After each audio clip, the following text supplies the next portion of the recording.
이 사람들이 왜 싸우겠다고 내려갔을까? 이거는 개경에 있는 국왕을 인정하지 않겠다. 우리는 그 왕명 안 들을 거야. 너는 우리 왕 아니야. 이렇게 선언한 거잖아요. 그 점에서는 반란입니다. 왕이 있는데 그 왕의 말을 우리는 안 들을 거야.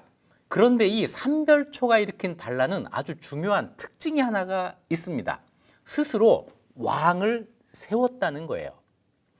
고려에서 이때까지 이자겸의 난, 묘청의 난, 무신난 뭐 이런 난들이 여러 번 있었지만 왕이 있는데 그 왕과 싸우는 왕을 세운 일은 이번이 처음이에요.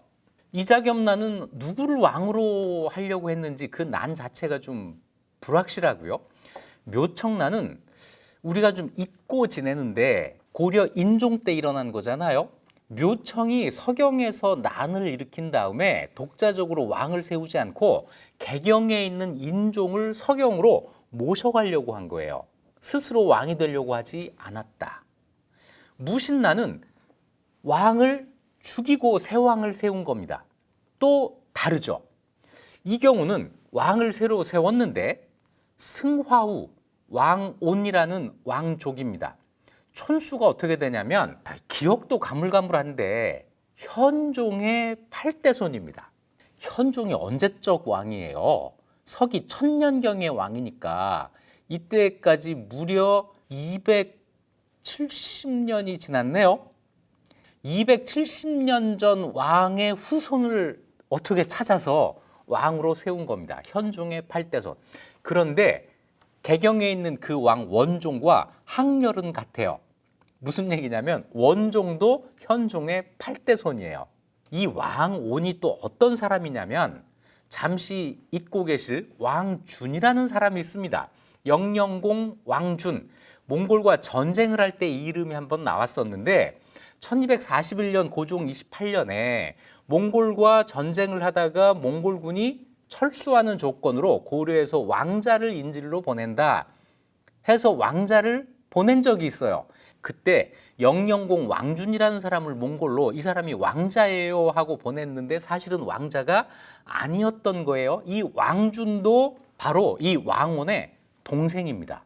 그 재밌는 일화가 있잖아요. 나중에 이 왕자가 아니라고 한 사실이 드러났을 때 몽골에서 야, 너 왕자가 아니라며? 그랬더니 왕준이 했다는 그 말, 제가 비록 국왕의 아들은 아니나 국왕께서 저를 아들처럼 사랑하십니다. 이랬다는 그 왕준이 왕온의 동생이에요. 왕만 세운 게 아니라 조정도 구성을 했습니다. 왕만 있으면 안 되잖아요. 조정을 구성을 하는데 관청을 설치하고 가장 먼저 관직 임명을 하는데 좌승선, 우승선 요 두 자리를 임명을 합니다. 이 두 자리는 전부 왕명을 전달하는 자리니까 가장 먼저 필요했겠죠. 그래서 뒷날 이 조정을 이 삼별초의 이 편을 삼별초 정부, 개경에 있는 정부와 또 다른 삼별초 정부라고 부를 수가 있게 되는 거예요. 이 왕온을 왕으로 인정할 것이냐 말 것이냐에 따라서 달라지겠지만 어쨌거나 왕이 있었기 때문에 삼별초 편에서는 우리가 고려야 이렇게 주장할 수가 있게 된 거죠. 그 당시 또 이런 참언이 돌았다는 거예요. 참언이라는 건 이제 민간에서 돌아다니는 뭐 앞으로 정씨가 왕이 된다, 뭐 목자 듣고 이런 걸 참언이라고 하는데 용손 12진, 용손이 12대에 끝이 나고 남쪽으로 가서 재경을 건설한다.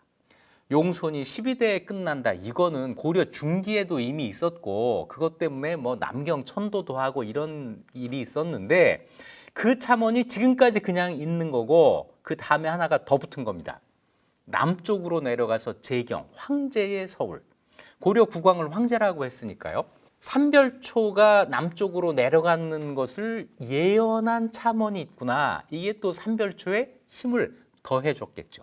자, 그러다 보니까 삼별초가 남쪽으로 내려가는 것을 남천, 남쪽으로 천도했다.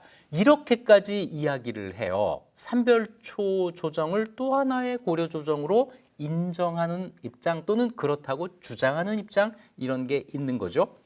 그 규모, 사람은 군인 4천 정도라고 했는데 배, 몇 척의 배에 타고 갔는가 하는 것은 기록이 나옵니다. 강화를 출발했을 때 구포, 이거 지금도 있는 지명이죠. 구포에서 항파강까지 고물과 뱃머리, 그러니까 배가 머리와 꼬리를 잇대서 쭉 한 방향으로 나가는 이 장면 정말 장관이었을 텐데요. 무려 1000여 척이었다. 1000척이 넘었다는 거예요. 1000척의 배가 가는데 여기에 몇 사람이 탔을까? 역시 기록이 없습니다. 대체로 15,000명 정도라고 추정을 하는데 이 추정은 윤용혁 선생님의 추정입니다. 이런 상황이었을 것 같아요. 삼별초 군대가 한 4,000명 정도 있다. 그런데 삼별초 군대만 간 게 아니라 그 사람들의 가족도 내려갔을 거고 이 조정에 관리로 임명된 사람들도 갔을 거고 또 마음속으로 삼별초에 동의하는 고려의 일반 민도 이 배에 탔을 겁니다. 그런 사람들이 10,000원을 이루어서 가지는 않았을 거예요. 왜냐하면 이 배에는 무엇보다도 식량이라든지 재물이라든지 남쪽으로 내려가서 생활하는 데 필요한 여러 가지 물자가 실렸을 거기 때문에 사람으로 꽉 채우고 가지는 않았을 거거든요. 그래서 사람이 조금 타고 짐이 많이 실린 이런 상태에서 남쪽으로 내려갔을 것이다. 자, 그런데 이 삼별초가 이렇게 남쪽으로 내려갈 때 강화도에 살던 사람들의 그 뭐랄까요, 선택이랄까? 이건 어땠을까요? 강화도에서 피난 수도가 돼서 사람들이 거기 오래 살고 있었는데 개경으로 돌아가야 되나 삼별초를 따라서 남쪽으로 내려가야 되나? 이 판단 쉽지 않았을 것 같은데요. 뭘 기준으로 이 판단을 할까요? 누가 이길 것인가?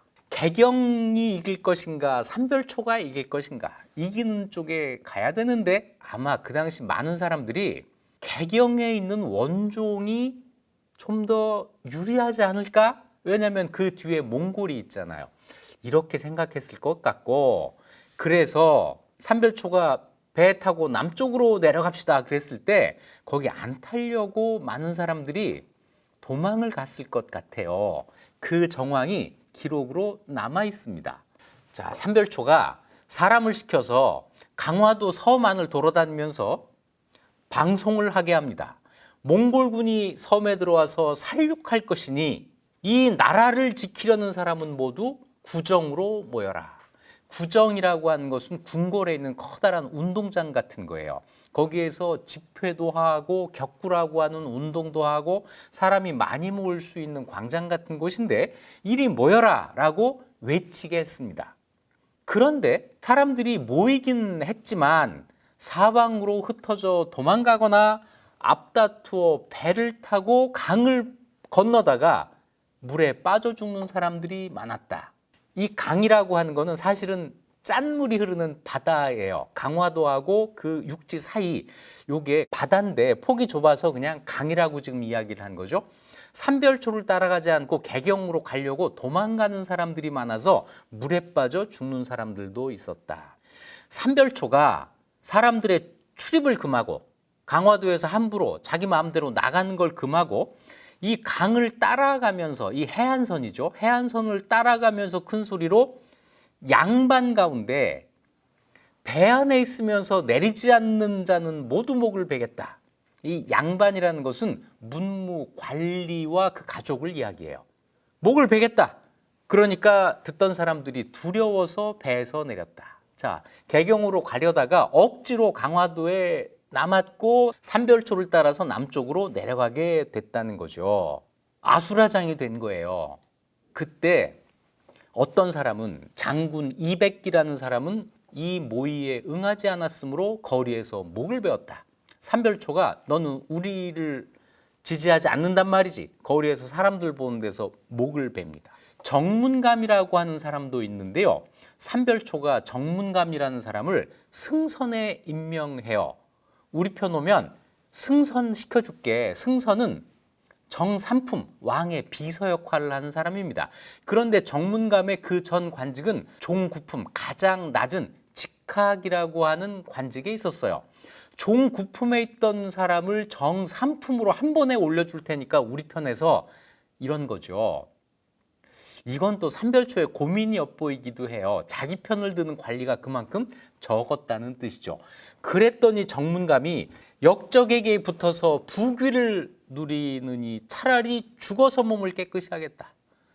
이렇게 저항을 하다가 바다에 몸을 던져서 죽었다는 거예요. 그걸 본 그 부인 변씨도 남편이 죽는 것을 보고 역시 바다에 몸을 던졌다. 이렇게 죽음으로 항거한 사람도 있다는 겁니다.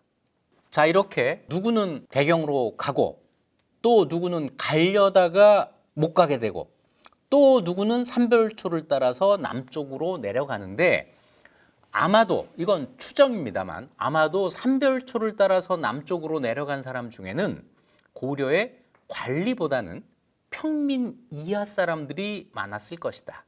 싸우려는 의지, 동기 이런 것들이 하층민일수록 좀 더 컸을 것이다. 이렇게 추정을 합니다. 이걸 간접적으로 뒷받침하는 사료가 있어요. 삼별초가 남쪽으로 내려가기 전에 강화도에서 나라의 문서를 불태웠다.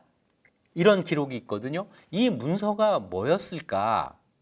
역시 고려에서 가장 중요하게 보관하는 문서는 호적 자료입니다. 이 호적이 있어야 세금을 거두고 군대도 징발하고 국가를 통치할 수 있기 때문에 호적 자료를 가장 중요하게 취급하고 보관을 하는데, 그 호적 자료와 꼭 같이 있는 자료가 노비문서예요. 이 문서를 불태운 게 아닐까 하는, 그럴 가능성이 크다. 이 정도로 추정할 수 있는 선에서 하층민이 많이 내려갔을 것이다. 이렇게 이야기를 하는 거죠. 자, 이제 내려갑니다. 6월 3일 날 강화도를 출발해서 8월 19일 날 진도에 도착합니다. 2달하고도 보름 정도가 더 걸린 거예요. 왜 이렇게 오래 걸렸을까 추정을 해보는데요. 그 사이에 기록이 없으니까요. 추정을 해보는데 어떤 게 가장 그럴듯한지 한번 들어보시죠.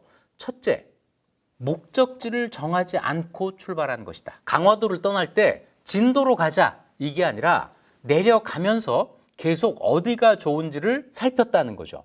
그러면 이 배가 한 번도 육지에 정박하지 않고 그대로 진도까지 가는 이런 직항로, 이거는 아니었을 거예요. 육지에 정박하면서 계속 적당한 항전 중심지, 이거를 찾으면서 갔기 때문에 이렇게 오래 걸린 것이 아닐까? 뭐냐면 진도를 목표로 간 게 아니다. 이런 추정 하나가 있고요. 가는 도중에 할 일이 있지 않았을까? 그건 뭐냐면 우리가 삼별초가 진도에 갔다고만 생각하지 그 진도는 빈섬이었을까요? 그 진도에 누군가가 있었을 거예요. 진도에 사람이 살고 있었고 또 더 중요하게는 진도에 고려 군대가 주둔하고 있었을 가능성이 있죠.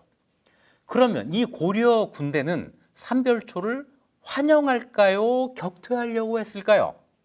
환영하지 않았을 거예요. 자, 그렇다면 내려가면서 진도로 가자라고 했을 때 진도를 점령해야 되는 일이 있었겠죠. 역시 충분히 가능한 일입니다. 세 번째 추정이 있는데요. 강화도를 출발할 때 삼별초가 목표로 했던 것은 진도가 아니라 제주도였다. 왜 제주도냐면 제주도가 진도보다 바깥으로부터의 공격을 방어하기가 훨씬 유리해요. 육지에서 멀리 떨어져 있는 섬이잖아요. 이 바다 깊이 있는 제주도로 옮기자라고 하는 이런 생각은 훨씬 이전부터 있었습니다. 전에 몽골이 김준을 소환했을 때, 그래서 김준이 그것에 저항하면서 몽골과 다시 싸우자, 몽골 사신을 죽이고 더 깊은 바다로 들어가자, 이런 이야기를 했을 때 그때 더 깊은 바다의 섬, 이게 아마 제주도였을 것이다 라는 건데, 이거보다 훨씬 전에 원종 1년, 그러니까 원종이 쿠빌라이를 만나고 돌아와서 즉위하고 바로 그때입니다. 그때 고려 안에서 이 원종을 모함하는 사람이 있었어요. 김수재, 우정, 이 사람이 몽골군에 항복을 합니다. 이때는 아직 고려와 몽골의 강화가 이루어지기 전이에요. 아직 불안한 상황인데 이때 이 두 사람이 몽골군에 항복해 들어가서 뭐라고 했느냐면 지금 고려가 강화도에서 개경으로 돌아온다고 약속을 했지만 거짓말입니다. 사실은 제주도로 옮겨서 계속 싸울 겁니다. 이런 이야기를 한 적이 있어요. 이 두 사람이 그저 만든 얘기가 아니라면 그 당시 고려 조정 안에서 몽골과 계속 싸워야 된다는 사람들이 이런 생각을 하고 있었다고 볼 수 있는 거죠. 두 번째 천도지는 제주도다. 강화도를 지키기 어려우면 제주도로 간다라고 하는 게 고려 조정에서 얘기가 되고 있었고, 이것이 김준에게 영향을 줘서 김준이 몽골 사신 죽이고 다시 싸워야지 라고 했을 때 제주도를 생각을 했고, 실제로 삼별초가 몽골과 싸울 거야 라고 해서 강화도를 나와서 내려갈 때 제주도를 목적지로 했을 가능성이 큰데, 그 내려가는 길에 전략이 수정됐다라고 볼 수 있다는 거죠. 이 전략 수정은 이래서 하게 됐을 겁니다.